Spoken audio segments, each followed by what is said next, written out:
I still remember the exact moment my hands began to shake. It was a quiet Thursday afternoon. I had just finished cleaning the kitchen when my phone buzzed with a notification. At first, I ignored it. I thought it was another random group message from my husband's family. Memes, jokes, small talk, the usual things they shared without me. But then I heard my husband laugh from the living room. A soft, proud, joyful laugh. Something inside me whispered, check it. So I wiped my hands, picked up my phone, and opened the message. There it was, a photo I will never forget. My mother-in-law sitting at the head of a long fancy table surrounded by colorful decorations, a big cake with sparkling candles, everyone dressed up nicely, smiling, raising their glasses. And my husband laughing next to her. Everyone was there. Everyone except me. At first, I thought it was an old picture. Maybe from last year. Maybe something I forgot. But then I noticed the cake topper. It had the number 56 in gold. My mother-in-law's current birthday. And the timestamp? 2 hours ago.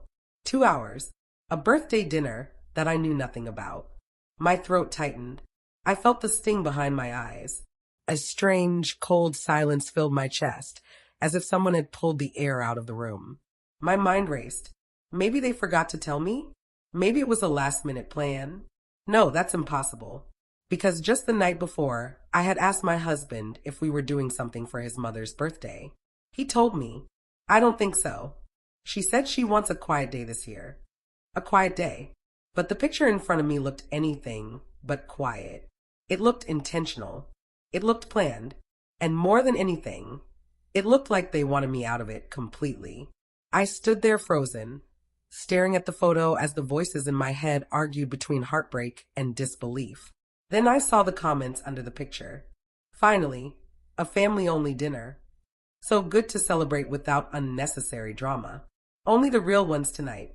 That's when it hit me. This wasn't a mistake. This wasn't an oversight. This was done on purpose. And for the first time in a long time, something inside me shifted. Not sadness, not hurt, but something sharper, quieter, colder. Revenge doesn't always begin with anger. Sometimes it begins with a photo. My relationship with my mother-in-law was always complicated. Not explosive, not openly hostile, just complicated in ways that slowly drain your energy. Piece by piece, like a tiny leak you don't notice until the floor is soaked. When I married my husband, I truly believed I was joining a second family. I imagined holidays together, group dinners, warm hugs, and support. And for a short while, I tried to make that dream real. But dreams end quickly when one person is determined to push you out. My mother-in-law, Evelyn, never saw me as part of the family. She never said it out loud, of course. People like her don't use words, they use actions. Small ones, sharp ones, ones that leave invisible bruises. She had this way of smiling at me that didn't reach her eyes. She would compliment me in a tone that felt like a knife wrapped in velvet. Oh, that dress is interesting. You cook well for someone who didn't grow up in our family. You're trying, that's what matters. Whenever we visited her, she would place everyone at the dining table except me. She'd bring gifts for everyone except me. She'd plan events and forget to include me, even if the event was in my own home. And the worst part? My husband always minimized it. She didn't mean it like that. You're overthinking. She just has her ways. Her ways. I tried to be patient. I tried to be understanding. I tried to believe that one day she would accept me. But things only got worse, especially after the wedding. Suddenly I felt watched, judged, evaluated for every tiny action. If I cooked dinner, she found a flaw. If I cleaned the house, she inspected it like an investigator searching for evidence. And birthdays? Birthdays were her stage, her kingdom, her opportunity to remind everyone who the real woman of the family was. Last year, she accidentally forgot to invite me to her brunch. The year before that, she assigned everyone a role in the celebration except me. But this year, she didn't just exclude me. She made sure everyone knew I was excluded. She wanted the message clear. I wasn't family. And that photo, the one I saw on my phone, made everything undeniable. She wanted me invisible. But that picture didn't break me. It woke me up. And what I did next, Well, let's just say Evelyn never expected it. She thought she could erase me. Instead, she triggered the one thing she never saw coming. A woman pushed too far. I walked into the living room still holding my phone, and my composure by a thread. My husband looked up from the sofa, still smiling faintly from whatever joke his family had shared. He didn't even notice my expression at first. "Hey," he said casually, "you okay?" I held up my phone with the picture displayed. "Did you know about this?" His face changed instantly, not guilty, but startled, like a child caught doing something he wasn't supposed to do, but didn't think would have consequences. "Oh, that," he said, clearing his throat. "That," I repeated. "It's your mother's birthday dinner." He shifted uncomfortably. "Yeah, well, Mom wanted a small gathering this year." "A small gathering with 15 people?" My voice trembled, not from weakness, but from the effort of staying calm. He sighed. "She thought inviting you might make it complicated." There it was. The truth. The truth he had known. The truth he had hidden. "Complicated?" I whispered. "How?" "You know how you two are," he mumbled. "Mom just didn't want any tension." A bitter laugh escaped me. "Tension? So instead of dealing with your mother's behavior, you decided to lie to me?" "It wasn't a lie. You said she wanted a quiet day," I snapped. "You lied." His silence confirmed it. My heart broke a little, not because of the dinner, but because my own husband chose peace with his mother over respect for his wife. A sharp pain settled in my chest, one that felt both old and new. "Why didn't you stand up for me?" I asked softly. He avoided my eyes. "Because sometimes it's easier not to argue with her." Easier. That word echoed in my head like a warning. Easier for him to let me be excluded. Easier to let me be insulted. Easier to let me be blamed for tension I never caused. I put my phone down slowly. "I see," I said, my voice suddenly steady. "I finally understand." "What do you understand?" he asked cautiously. "That your mother didn't plan this dinner without me." I looked him straight in the eyes. "You both did." His shoulders dropped. "It's not like that." But it was exactly like that. I didn't scream. I didn't cry. I didn't collapse. Instead, an icy calmness washed over me, because at that moment, I realized something powerful. People who exclude, you expect you to stay timid, silent, hurt. They never expect you to react. Certainly not intelligently. Certainly not strategically. And definitely not in a way they can't undo.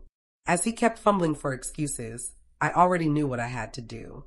Not to destroy them, but to teach them a lesson they would never forget. And to remind them of something they had overlooked for far too long. I was part of this family too. That night, long after my husband had gone to bed, I sat alone in the kitchen replaying everything. Every comment, every exclusion, every time I forced myself to smile while being treated like a guest in my own marriage. The house was quiet, but my mind wasn't. My phone buzzed again. Another notification from the family group chat. And against my better judgment, I opened it. This time, it wasn't a picture. It was a voice note from my mother-in-law. Her voice, dripping with pride and satisfaction, filled the kitchen. Tonight was perfect. Just real family. So much calmer without unnecessary drama. My stomach dropped. Unnecessary drama. Was that who I was to her? A problem? A disturbance? A stain she wanted to erase from every family event? But the voice note wasn't finished. She continued, "And thank you, sweetheart, for keeping it simple. I know it's hard to manage her emotions." Her, meaning me. In that moment, the betrayal cut deeper than the exclusion itself. My husband, the man I trusted, the man I supported, the man I believed would stand by me. He had allowed his mother to paint me as unstable. He had sat there at that dinner table while they discussed me like I was some burden they had to tolerate. And he did nothing. Not one word. Not one defense. Not even a simple, "That's not true." I sat there completely still, not crying, not trembling, just absorbing the truth. It wasn't just his mother who betrayed me. It was him. All this time, I had been trying to fit into a family that had silently decided they didn't want me in it. And once that reality settled fully, something unexpected happened. I didn't feel weak. I didn't feel helpless. I felt clarity. Sharp, precise clarity. People who push someone to their limit forget something important. When a quiet person reaches their breaking point, they don't explode. They transform. They become strategic, focused, unpredictable. Because once the emotional attachment snaps, logic takes over, and logic is dangerous. As the voice note ended, I sat back slowly, letting my mind turn. This wasn't about revenge for the sake of revenge. This was about reclaiming respect, reclaiming space, reclaiming my place in a family that thought they could erase me. They wanted quiet. They were about to get quiet, but not the kind they expected, the kind that comes before a storm. Revenge doesn't always require anger. Sometimes it only requires strategy and a calm smile. At 2 a.m., I got up from the table, took a deep breath, and walked to the bedroom. My husband was asleep, unaware that the dynamic in our marriage had shifted forever. The next morning, I woke up early, earlier than usual. I wasn't bitter. I wasn't emotional.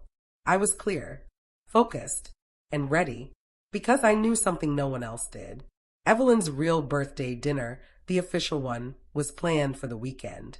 The one where she invited extended relatives, friends, neighbors, everyone she wanted to show off to. A big, fancy event. And guess who was expected to help host? Me. Every year, I cooked half the dishes. I decorated the house. I prepared the drinks. I organized the seating. I handled the guests. It was practically my responsibility. Except this year, she decided I wasn't good enough for her birthday. Perfect. Because without me, the dinner would collapse. And she didn't even know it. Her house wasn't ready. The decorations weren't planned. The guests weren't confirmed. The food wasn't prepared. She depended on me, more than she ever admitted. So I made a decision. A quiet, elegant decision. I wasn't going. Not only that, I wasn't helping at all. But that wasn't the revenge. The real revenge was much sweeter. I decided to make her realize in front of everyone the exact value of the person she had tried to erase. But how? Simple. I called every vendor she had booked, the catering service, the florist, the decor team, the cake designer. Not to cancel anything. No, to confirm everything was still happening. But then I added one sentence, very politely. And please make sure all final decisions are confirmed directly with Evelyn. She wants full control this year. Full control. She hated taking responsibility. She loved giving orders, but she avoided actual work. Perfect. Then I messaged her sister, who idolized her. Just reminding you that Evelyn insisted on taking care of everything herself this year. She wants this dinner to be her personal masterpiece. Within minutes, the message spread across the entire family like wildfire. Everyone believed Evelyn was determined to run the event entirely by herself. And the best part? She couldn't deny it without admitting she excluded me. Then I quietly stepped back. I didn't offer help. I didn't ask questions. I didn't intervene. I simply watched the chaos begin. Because sometimes, the best revenge isn't destroying something. It's letting someone destroy themselves when they think they're in control. Saturday evening arrived. The grand dinner. The event of the year. And I chose the perfect outfit. Not glamorous. Not dramatic. Just elegant and effortless. Something that silently said, I don't need your approval anymore. As we drove to my mother-in-law's house, my husband was unusually quiet. He had been trying to apologize since Thursday, but his words fell flat. Because apologies without accountability are just noise.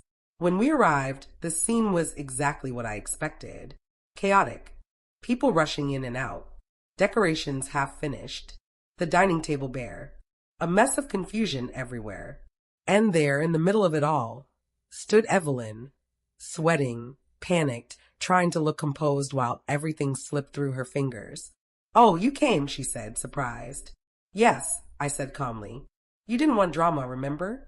The slight shake in her voice told me she knew something was wrong. The guests started arriving. One by one, they walked in expecting a glamorous dinner. One by one, they whispered, Why isn't anything ready? Did she forget the schedule? Where's the food? Is this really the big event she planned?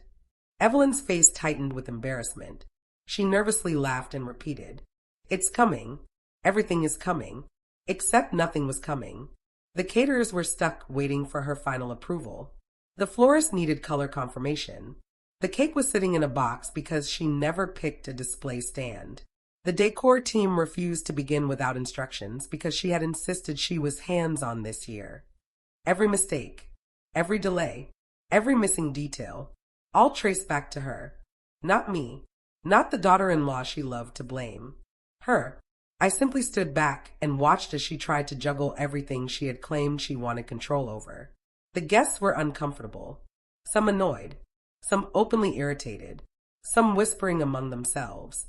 And then it happened. Her sister approached me, whispering, "I can't believe she didn't ask for your help this year.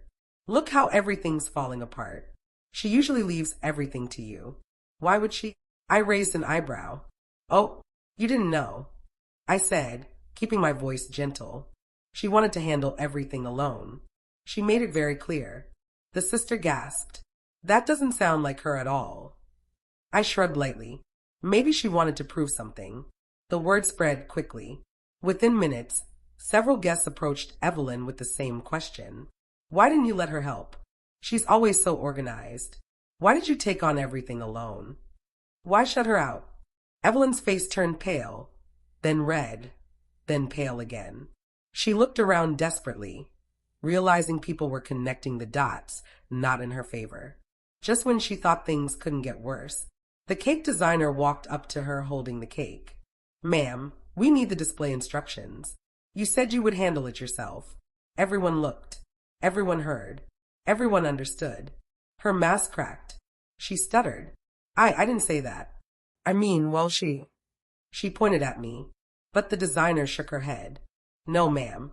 You told us you wanted full control." A heavy silence fell. Dozens of eyes turned toward her. For the first time in years, the woman who always controlled the narrative lost control. Completely, utterly, publicly, and I didn't say a word. Not because I had nothing to say, but because silence was louder. Silence was power. Silence was revenge.